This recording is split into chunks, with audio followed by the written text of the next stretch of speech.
Erik Ten Hag demands more signings in his latest press conference. Real Madrid attempting to hijack Manchester United's deal for Madrid De Ligt, and United exploring deal with Monaco over Vanderson. These are some of the stories we will be discussing on this morning's live show. But before we get into that, please do me one small favour. Smash a like on today's video. Let's try and see 1,000 likes on this episode. And if this is your first time watching, please do subscribe to the channel. I'm live every single day at 8:30, 1:30 and 6 p.m. If you want to keep up to date with all of your latest Manchester United transfer news and talk, this is the best way to do it. Make sure you get involved. Right. I'm going to start the show off by talking a little bit about Erik Ten Hag's press conference, because he said some really, really interesting things, and I want to kind of get your reaction to it, and obviously I'll give you mine as well.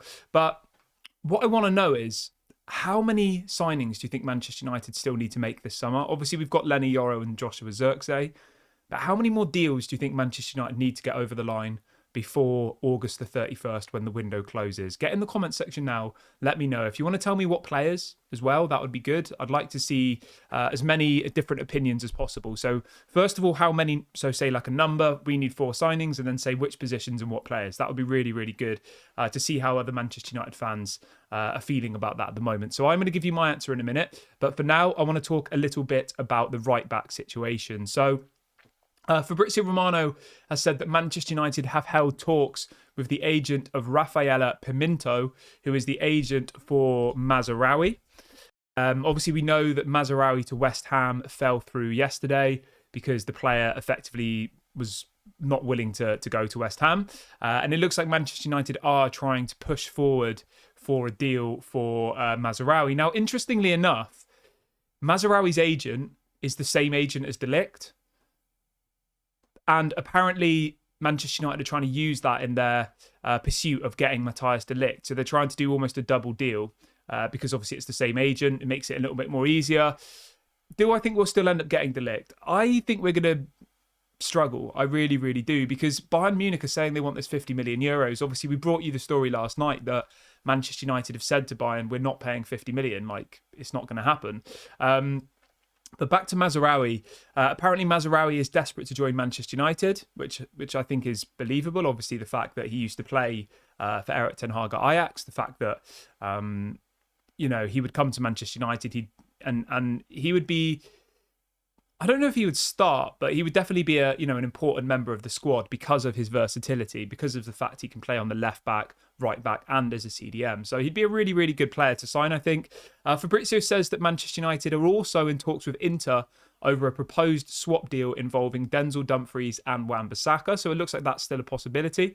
And he also goes on to say that Manchester United are also considering signing Vanderson from Monaco. So as it stands at the moment, the 3 or 4 options that we've been linked to in the kind of right back / left back position is Mazraoui, Denzel Dumfries and Vanderson. Those seem to be the main profiles at the moment. Obviously, there was lots of links to Ferdi Kadioglu, but that seems to have gone really, really quiet now. And I think that Manchester United maybe feel like Ferdi Kadioglu is slightly too expensive. Fenerbahce wanted about 40 million euros, which I think when we're in the position we are now, right, where the market is not really helping us at all, is it? Like, we're struggling to get deals over the line. I think 40 million for a left back from the Turkish league is probably not going to happen. But the other thing as well we have to remember is that, like, a lot of this rides on Wan-Bissaka leaving. Like, at the moment, Wan-Bissaka to West Ham seems to be the most likely option. Let me just get up the Wan-Bissaka story for you here. So yeah, the Wan-Bissaka story coming out from Fabrizio is West Ham's relationship with Aaron Wan-Bissaka is very good, but it depends on the player's choice. He would be prepared to wait and see what opportunities arise later on in the window. So it doesn't seem like Wan-Bissaka's that excited by the prospect of joining West Ham, which I think is a little bit strange, because he'd probably go there and start every single game. He'd be a really important member of the squad, but yeah, I don't know. Maybe he thinks he can go and play for a bigger club in Europe. Obviously, if you've got Inter Milan knocking on the door, who've just won the Serie A, who are going to be in the Champions League, like, you'd much rather go there than go to West Ham, wouldn't you? Let's be fair. And you've got to remember that Inter Milan will probably pay a lot more money in wages than what West Ham would as well. So I can kind of get Wan-Bissaka's position, although I have repeatedly been told that Wan-Bissaka's got a young daughter who lives in London, and obviously he lives in Manchester. So I don't know. Obviously, I don't know people's personal situations. Maybe the daughter would move to Milan with him. Maybe they wouldn't. I honestly have no idea. But everyone was kind of saying that Wan-Bissaka wanted to go back to London. Obviously Arsenal aren't going to buy him. Tottenham aren't going to buy him. Chelsea won't. So the only real options he's got are like Crystal Palace and West Ham and Fulham. So yeah, it's a little bit strange, really. But yeah, I'll keep you updated on Wan-Bissaka as and when we get more news. But at the moment, it's one of those situations where we just need to sell players, and it's getting frustrating now. And I watched Erik Ten Hag's press conference this morning, and if anybody watched Erik Ten Hag's press conference I think it was last night, wasn't it? But obviously I only watched it this morning because it was in the middle of the night. But you could tell that he wants new signings really, really badly. Like, you can tell that we need squad depth. I'm going to go through some of the quotes he says in a minute, but it does feel a little bit like at the moment that we're on Groundhog Day, and there's this whole list of players that, Man United fans want out of the club. But at the moment, we're kind of just going around in circles, aren't we? There's so many players that need to go. So many players whose contracts are running down, but we can't sell them. There was this list that came out a couple of days ago of players that Manchester United want to sell this summer. And I just don't see any of them realistically going. It was people like Anthony, Maguire, Jadon Sancho, McTominay. Now, obviously, we've still got a whole month left of the window. And I remember last summer, July was pretty quiet for Manchester United. I think to this point last summer, we'd only signed Mason Mount. I had a look yesterday because I was like, how does this summer compare to last summer? And at this point last year, the only player we had was Mason Mount, as I just said, right? So we are doing a little bit better, but I know fans are getting frustrated because obviously we finished 8th, we finished bottom of the Champions League group, all the rest of it. And a lot of people thought there was going to be like a radical overhaul of the squad. And I think, to be honest, it has been quite radical so far already. But, Manchester United fans were so unhappy with what they saw last season that they're absolutely desperate, and me included, we're absolutely desperate for players to leave. Like, if you look at the players that have gone out this summer already, right? Willy Campoala, Greenwood, Van der Beek, Alvaro Fernandez, Omari Forson, Amrabat, Pellistri come back. We've got rid of like 9 players, I'm pretty sure, roughly. Donny Van der Beek as well, yeah. We've literally got rid of like 9 players and signed 2. So I think the outgoings has been good so far. It's just like most of them have been for small amounts of money and don't really change what we can do in the market, Like letting Donny van der Beek go for €500,000 doesn't then mean we can go and sign Zubimendi or sign Ugarte. Do you know what I mean? It's like, and I think as Jim Ratcliffe said in one of his press conferences, it's not going to be an overnight thing here. It's going to take 2 or 3 windows to get us to where we need to be. So yeah, it is frustrating, but let's see about this Real Madrid story then. So this was coming out from multiple different people yesterday, and it was all mainly, I'll be honest, it wasn't any sources from Madrid. It was mainly German sources coming out of this story that apparently Real Madrid want to sign De Ligt, and they're going with the headline that Real Madrid to hijack Manchester United transfer for Matthias De Ligt. I personally just think this is all just an attempt to try and force Manchester United's hand. I mean, Real Madrid do need a centre-back, so it's not completely unbelievable, Obviously, they wanted Lenny Yoro, they didn't get him. I think David Alaba's injured until January, so they really, really do need to strengthen their centre-back position. So it's not completely unbelievable, but yeah, I honestly just believe when I saw this story about Real Madrid wanting De Ligt, that it was honestly them just trying to play us, trying to make us act faster in the market to come and buy De Ligt. And I don't think it will work. I don't think Ineos are going to pay more than what they feel is a fair price, because every single transfer decision that Ineos are going to make, right, will be judged now with a fine microscope. It will, won't it? Because everybody, I mean, I don't want to say this, but I feel like a lot of people who were hesitant about Ineos, let's say, and felt a little bit negative about Ineos, will be waiting for them to do something wrong so they can complain. And I think so far, every decision they've made has been correct. I genuinely think that. Like, there's not a single decision that they've made that I think's been bad. Getting Lenny Yoro for £42 million was amazing. Getting Xerxes for £34 million was amazing. Getting 11 million for Willy Campoala I thought was great. 30 million for Mason Greenwood I thought was good. Like, they've done well so far.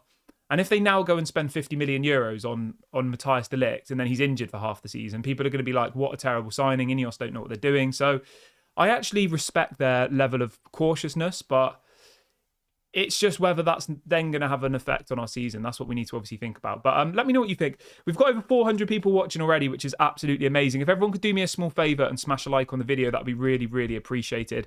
I've set a likes target of 1,000 for today's video. So if you haven't liked already, go and do that right now. It doesn't cost you any money and it really helps the channel. And we are on the road to 33,500. So if you haven't subscribed already, please go and subscribe, get involved. I'm live every single day. So yeah, make sure you get involved. It's free content. Why would you not subscribe? Okay, let's move on from that though. Let's look at some of Erik ten Hag's comments. So Erik ten Hag says, I want the squad to be as strong as possible. He says, with squad depth, we need to catch up because we had a lot of injuries. This season will be survival of the fittest. So these were taken from his press conference he did in LA last night. You can go and watch that on YouTube if you want. But he is desperate for signings, and I think that's our biggest problem, right? On paper, I think our first team can challenge any team in the Premier League, genuinely. And that's not me being unrealistic. Like, if you look at our best starting 11, I think it's as good. Maybe not as good, but on its day, it can beat any team in the Premier League. But then as soon as you go to our bench, the drop-off is unrecognisable. You know? You go from Lenny Yoro and Martinez to Johnny Evans and Maguire as your backup centre-backs. You go from, I mean, our left-back situation's in a mess, so let's not even bother talking about that. And then you look at our midfield, right? Our starting midfield of Mainu, Bruno and Casemiro is pretty solid. But then when you go to the bench, it's like Christian Eriksen, McTominay and Hannibal. Do you see what I'm saying? And I think this is where Erik ten Hag is feeling frustrated, because he knows there's going to be more injuries next season. He knows that we're going to probably have another season where we play 60 plus games, because obviously in the Europa League now, there's 2 extra games. So if the injuries last season are anything to go off, Erik ten Hag was asked about the injuries as well. And they said, have you worked out what the problem was? Like, why did you get so many injuries? And he said, oh, it's just because we played too many games. But I was watching the interview thinking, well, we're going to play more games next season. So how are we going to get around it? And the only way you get around it is by having squad depth. You know, and we've always said this about Man City. Man City's bench is better than most teams in the Premier League, you know?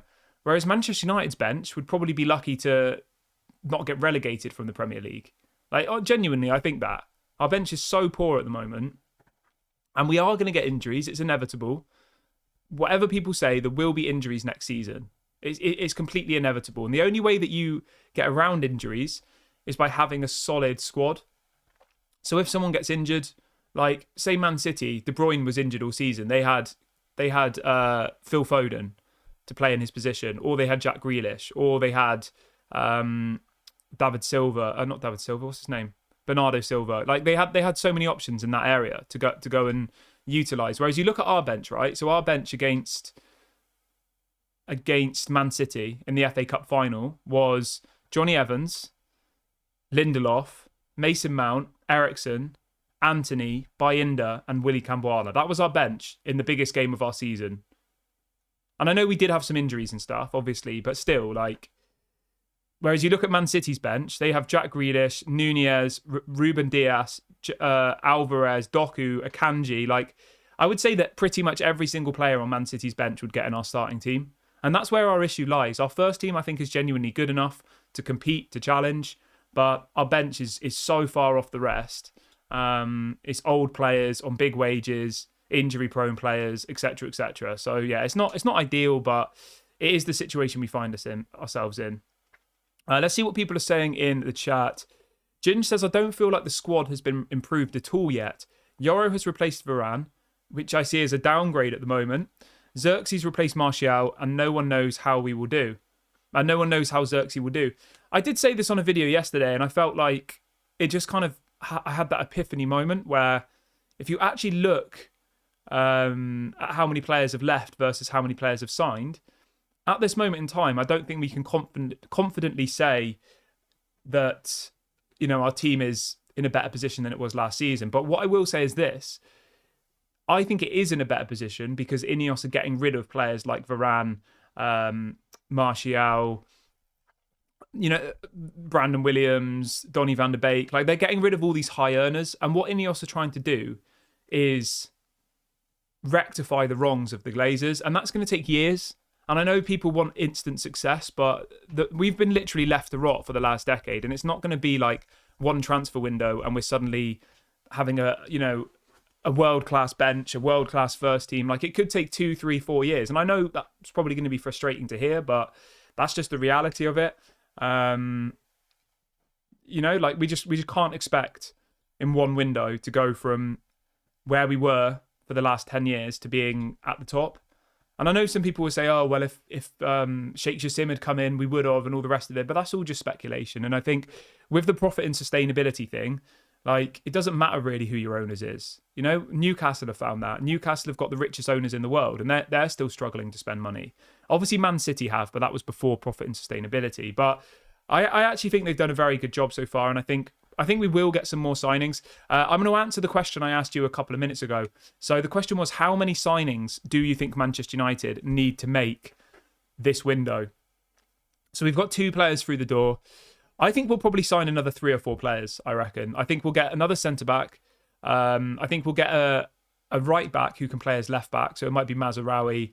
It could be one of the other names we've been linked to, Ferdi Kadioglu, whoever that might be. So we'll get a centre-back and a right-back, I think. Obviously, we'll get a CDM. And I think that'll probably be it. I think we'll probably end up with 5 signings, which I think is probably...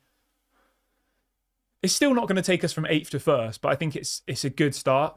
And the most important thing will be that we'll have got rid of lots of players. Like, I'm hoping that, we sell McTominay, we sell Maguire. Like, obviously we need buyers, and I keep telling you that. It's easy for me to say, I'll sell Maguire, but if nobody wants to buy him, then no one's going to buy him, But I think it's just as important for me that the outgoings continue this summer.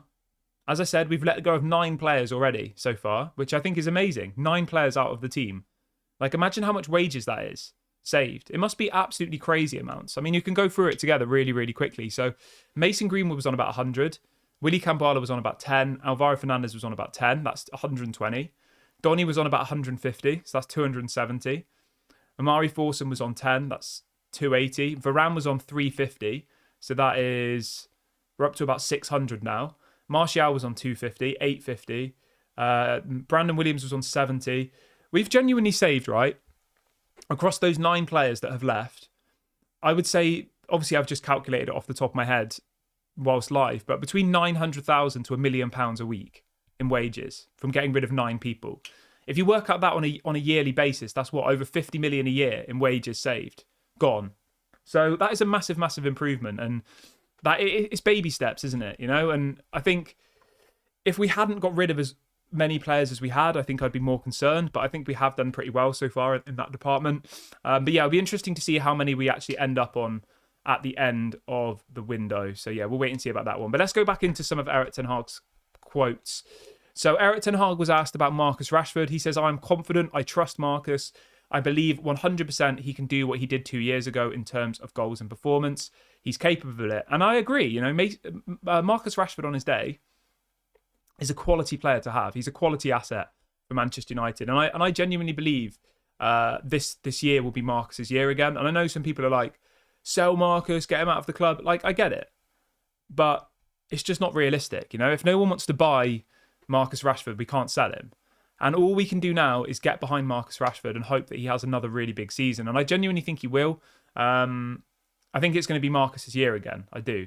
So yeah, Erik ten Hag's backed Marcus Rashford publicly, as he should, as the Manchester United manager.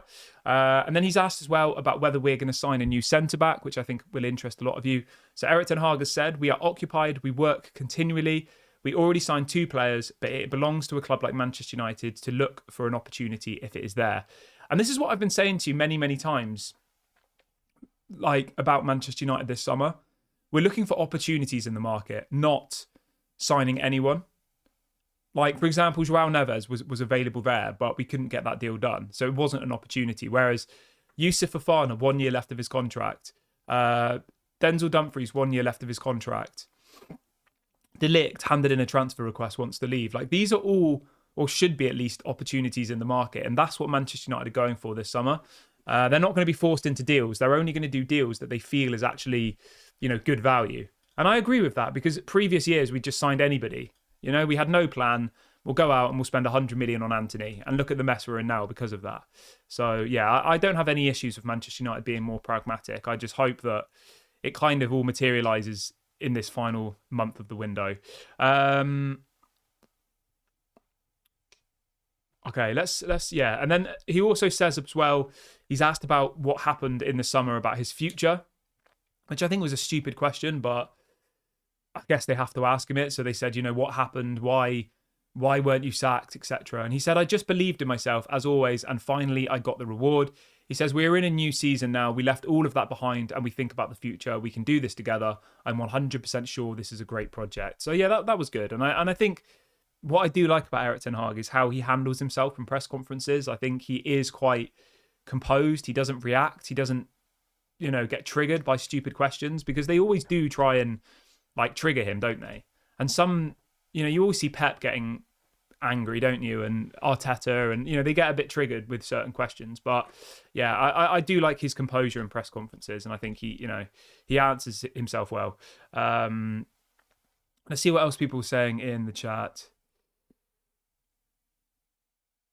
People saying that that Marcus Rashford isn't a quality player. Marcus Rashford is a quality player. He is. His head's just got to be in the right place. And the thing is, right, it's easy for us to criticise Marcus Rashford, but imagine if you, had stuff going on in your life and then you went to work. You're probably not going to be putting out your best performance if you're not happy, are you? So you've just got to make sure Marcus Rashford is happy. So, yeah.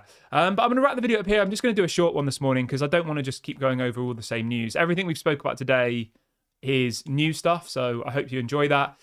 Please make sure to smash a like before you leave.